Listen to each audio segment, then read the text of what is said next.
Ni vizuri tuwapigie makofi tafadhali. Maendeleo ya wanawake national chair. I have come home to tell you that together we have succeeded.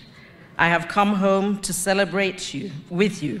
I know that we have excelled because of the compassion that women have for each other countrywide. Vote for Uhuru Kenyatta as our president so that you allow us to finish the work that we started. Ako na kila kitu kwa nyumba, lakini anafikiria wale maskini. So we want to continue with the prosperity. We want to continue with the development.